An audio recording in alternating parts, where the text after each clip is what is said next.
Joining us now on the program is Mr. Atedo Peterside. He's a Nigerian entrepreneur, an investment banker and economist. He's also the founder, Stanbic IBTC Bank PLC chairman, and at Foundation COVID-19 think tank. He joins us via Skype from Lagos.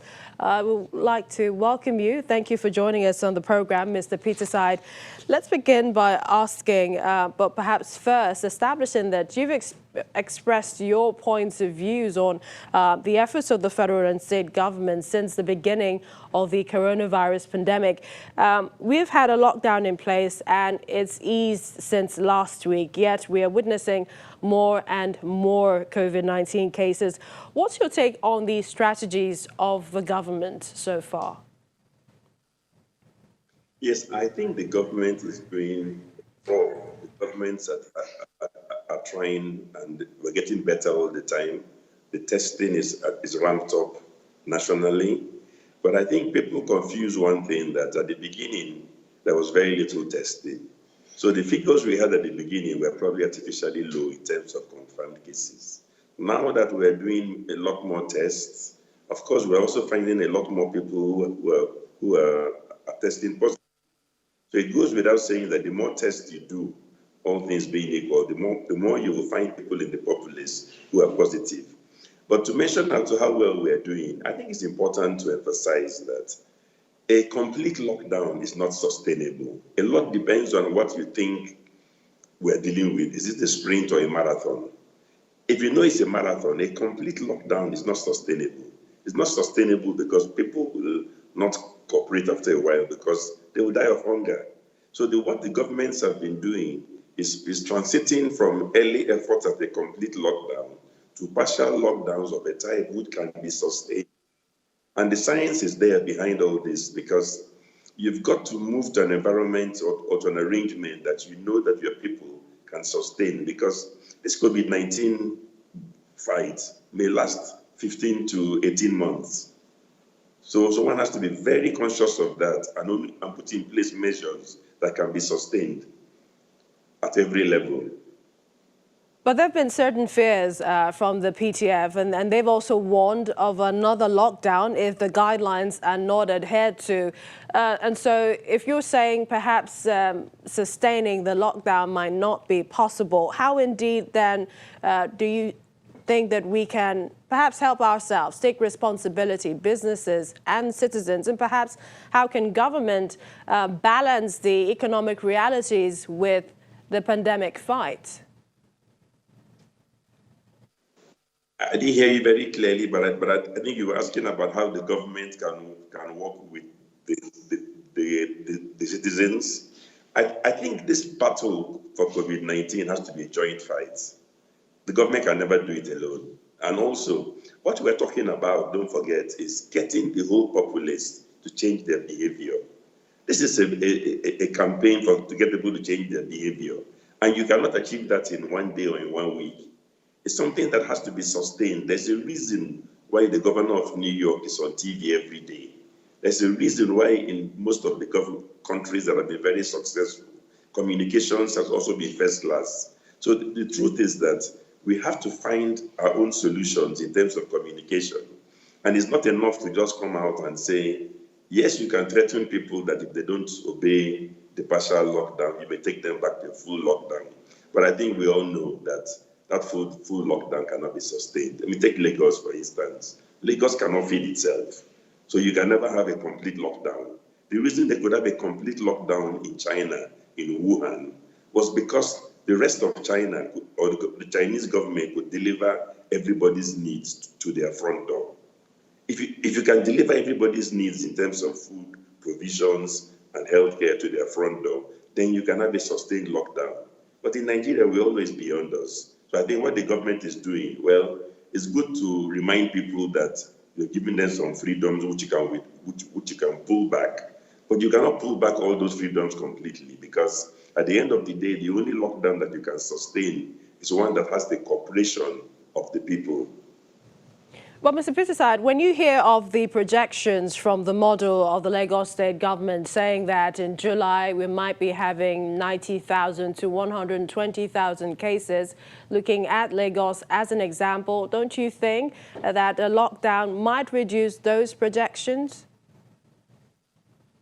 Yes, you see, let's be careful. I keep on saying that when you use words like lockdown, I keep on saying that the only lockdown that you can have is partial lockdown. I think what Lagos State is warning us about is that this is not going to be something that we think we can resolve in a few weeks. The cases will keep on rising, whether it's 90,000, 100,000. The important thing is that we have to make arrangements that make it possible for us to manage those cases. I give you an example. Let me go into some details. I don't know, what we're trying to do is to avoid people infecting each other. If you really think about that, how to avoid people infecting each other, you want to keep them physically apart by about 2 meters. Then there are some things we are doing that almost contradict that. For instance, the curfew. What the curfew achieves is that it puts everybody under pressure to come out at about the same time. Businesses to begin at 9 o'clock, end by 3. Everybody's trying to run away. And when they're open, you get crowds gathering. I think that sometimes less is more. If you want people to come out and do what they have to do without infecting each other, then you've got to lengthen the business hours. You've got to make the curfew less restrictive so that some people can come out early in the morning, some can come out late in the evening to do their shopping and things like that. But forcing everybody to come out at the same time through curfews and short business hours can almost be counterproductive because you're forcing them to meet each other as they try and take care of their needs in a short period of time. And your think tank proposed the lifting of the curfew between 11 p.m. and 5 a.m. You say no more than 6 hours to help ease overcrowding. Some people say putting it to as high as 11 p.m. for what we have now at 8 p.m. might mean that you cannot control people's tendency to perhaps use such hours to also gather and socialize. But I also want to draw your attention to one of the recommendations you made. You said lengthen business hours and reserve 1 or 2 hours exclusive service of the elderly. If we look at the way the banks resumed during the ease of lockdown, a lot of people said that it was appalling as there were no physical distancing measures. And if you're saying we should have this amount of time for the elderly, what about their transportation, to and fro their homes? Yes, I think, the more you shorten the hours for everything, including transportation, the more you lead to crowding in that public transportation. So that's why please, when we talk about trying to make the curfew from 11 p.m. to 5 a.m., it is just a suggestion. Please believe me that in normal times, Lagos wakes up well before 5 a.m. When we're talking about business hours, we forget all the activities that have to take place to make it possible for goods to be available in the markets. It's partly about route to markets. It's partly about also supply chain disruptions. If you tell somebody to open his stall at 9 a.m., there's a whole range of activities that takes place hours before that ensures that by the time you arrive at 9 a.m., all the goods you're looking for, fresh produce, is available. So by having a restricted curfew, you're making those things difficult. I'm talking about the elderly. Please, this is borrowed from a few countries. Yes, when you look at the banks and the congestion that we saw in the first few days after the lockdown, it was frightening, it was worrying. But I think that was partly because not all the bank branches were open. And then even when they were open, the hours were restricted. So we are saying that if in normal times, banks open at 8 a.m., why do you want them now to open at 9 a.m. instead? Why do you want them to close at 3 instead of 4 o'clock? If the normal hours are from 8 o'clock to 4 o'clock, then keep those normal hours. And if anything, reserve 1 hour or 90 minutes in the morning for the elderly. The reason being that the elderly are the ones who are most vulnerable to infection. If you make them come in to compete with everybody else when the banking halls are crowded, it's a little bit unfair. So in some countries, they give them priority and earmark some hours for them so they can come in, hopefully, without crowding, take care of their little needs and go away. So all we're looking at is ideas to fine-tune and make it possible for us to sustain all these arrangements in a clever way. And also, I will point out that we also have to be up to date with the science. The truth is that people get infected most. The studies have shown that, recent studies, people get infected most when you put them together in a closed environment and you don't have enough distancing. So indoors is a lot more dangerous than outdoors. Outdoors, to an extent, I suppose the virus has so many ways the wind can blow it away. There's no confinement. Indoors, you're breathing recycled air. So you have to be very careful how you crowd things like banking halls and any hall or shop or mall that has people inside breathing the same air.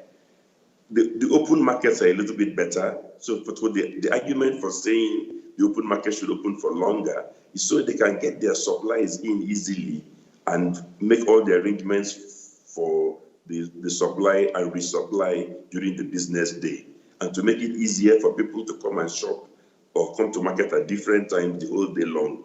If you elongate the marketing hours or the shopping hours or the banking hours, then you also put less pressure on public transport, because everybody trying to use public transport to get to the banks at 9 o'clock and to leave by 3 o'clock is what causes serious congestion.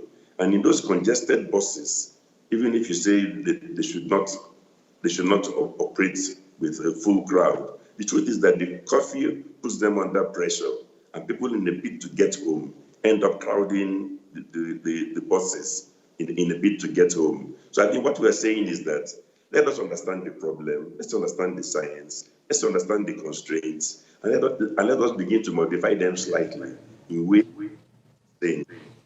All right. We appreciate your time, Mr. Atedo Peterside. Thank you so much, Chairman, founder, COVID-19 think tank, ANAP. Thank you for joining us.